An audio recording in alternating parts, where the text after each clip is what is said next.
when the boat comes in. One of my favourite episodes from Series 1 is Paddy Boyle's discharge, and the episode starts off with Sid Hepburn visiting the pub and bumping into Jack Ford and telling him how wonderful life is in the Black and Tans and how much money he's making fighting the IRA. He doesn't tell Jack the truth. The truth is that Sid Hepburn is scared and he wants Jack to sign up, and that's the deal he's done with his commander so that Jack will be bossing his job because he's only a squaddy. And then Sid Hepburn will get his discharge. But that doesn't happen. No, it doesn't. Jack doesn't fall for it, does he? I mean, he's so clever, Jack Ford. To begin with, he's tempted, I think, with the money because he's on a lot of money, isn't he, for a squaddy? And if he was bossing his job, he would be on a hell of a lot more. He does visit Sid Hepburn's commander later on, and he says how he needs brains like those Irishmen. Sir? I should imagine that was pretty rough. They didn't serve no cucumber sandwiches, sir. Used violence, did you? No, sir. Oh, come, Ford, we're alone. Didn't have to, sir. Sooner or later, they always told me the truth. Use violence, and truth is the last thing you get. You're no fool, Ford. Thank you, sir. I couldn't use a fool. Who could you use, sir? A man like you. So, yeah, I mean, it's a very good episode. I did find it funny the way Dolly was very happy about Jack going off to fight the Black and Tans along with potentially her brother. I mean, they might not come back. I know times were different back then. Money was scarce, but still, you know, if you think about it, both of them could have died, really. I always found that very strange. Of course, Paddy Boyle was the other member of Jack's squad in World War One, along with Sid Hepburn, and that's the thing he can't get his head around, because with Paddy Boyle, he said about a stick bomb was thrown in where they were, and then Paddy threw it back.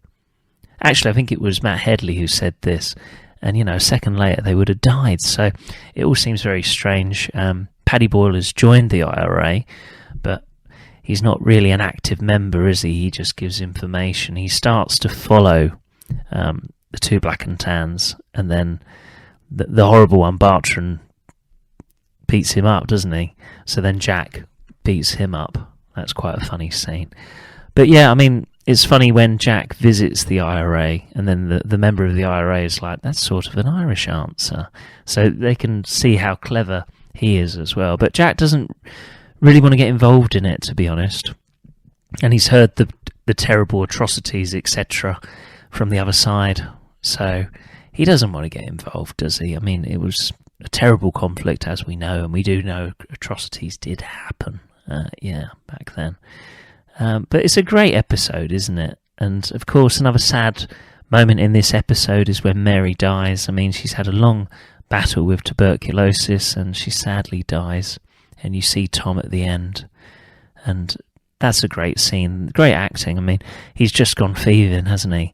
And you can see he's really, obviously his wife's just died and he's crying his heart out, and he's got all the money and everything he's stolen on the bed because he's brought it home to her.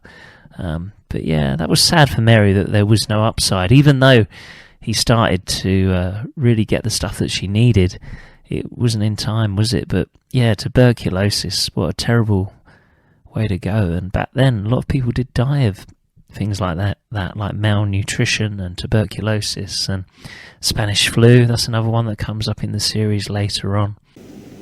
I did my best, Mary. You know I did. I'm only sorry it wasn't good enough. But I'll look after our Tommy. I swear I will. He won't starve, Mary lass. And he won't have charity either.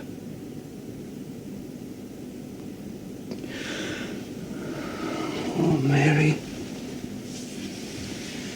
Mary.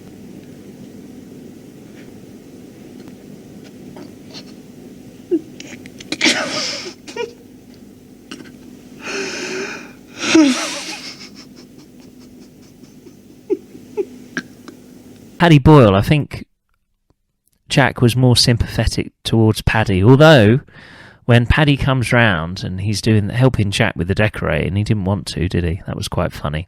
He paints a line on his suit, doesn't he? Because he's basically saying, stop asking me about Sid Hepburn because to be honest, I think he wants to stay out of it. He doesn't want to choose a side. It's not his war. He's not really interested.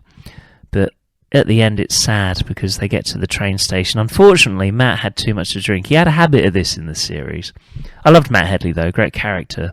But you know people like this, don't you, who drink too much and they say too much once they've had a drink. And Matt, yeah, he was one of those. And unfortunately, he said to the member of the IRA who Jack visited, along with Paddy Boyle, about the two black and tans and where they were going to be at the station. And of course they meet them at the station, and unfortunately Sid Hepburn dies, but more unfortunately Paddy Boyle dies, because he was kind of swept along with it, wasn't he, really, because I think the member of the IRA was like, you heard about what happened to your family members in Cork or something like that, and then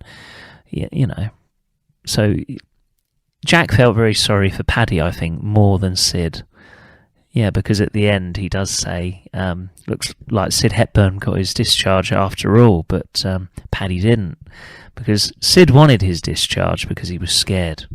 He was scared, and if he made the deal with his commander that if Jack Ford was signed up to the Black and Tans, that he would be able to get his discharge. But as it turned out, no, he got his discharge in a different way, but a fantastic episode. Behind you, Paddy man, behind you!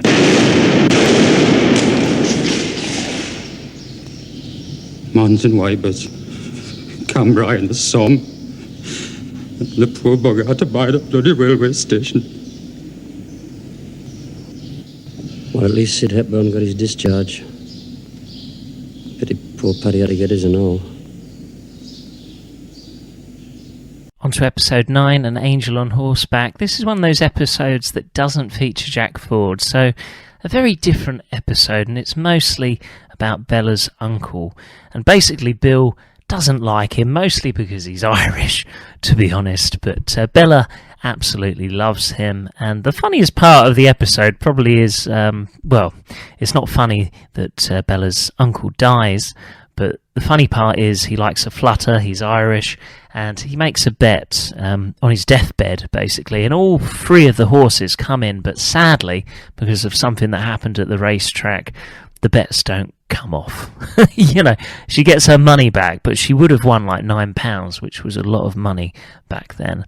And she pays a lot of money for his funeral, and Bill isn't happy about this. I think it's 15 bob or something like that. But yeah, I mean, the guy, the undertaker, who was arranging the funeral, he was out of order, really, wasn't he? He sort of tricked her into paying more money. And yeah, he had a nasty way about him, I thought. He wasn't very sympathetic about anything. Maybe that's the way it was back then. They were just interested in the money, I suppose. In terms of a business, yeah, you're always going to have business, aren't you, sadly? But yeah, I mean, this episode is very different. And another part of this episode is Tom falling for the girl next door, Rosie Trotter. They used to go for walks, Billy, him, and her, years ago. And then he sees her one day at the Seaton family household, and yeah, he likes her, he takes her out. But because the two mums have been talking about Mary passing away not that long ago, it's actually only one episode before, so it might be a bit too soon. That's the reason it's called off, because of the mums. Yeah. Yeah. Tom's like, oh, it doesn't matter, who cares? But it obviously mattered to Rosie. They convinced her that it was too soon after Mary's death. It probably was, to be fair, one episode, but there you go. Yeah. Bella! His master's voice. How sweet upon the evening breeze. Bill goes out with Billy, and basically Bill wants to find out, will he be able to walk again? And he never really gets over the fact that he can't walk again, can he? I guess you never would. He never gives up hope that maybe one day he'll be able to walk again. I mean, it is something you take for granted, isn't it, being able to walk? I mean, as soon as it happens, you must think about it every second of the day, I would imagine. And with Billy, I think he knows that it's just too much of a risk, really. But he does later on, I think, in another episode, or was it at the end of this episode, he finds a specialist who is prepared to work on Bill's back. But the problem is, because the odds were so great, he could possibly end up in a worse state or die. So Bella convinces Billy that it isn't worth it, and of course it isn't. You know, he can get by, even though to Bill, you know, it is the end of the world. This is a good episode. It's a different episode, isn't it? As I say, because Jack Ford doesn't feature in this at all. It's all about the Seaton family. And, I find it funny with the Irish uncle.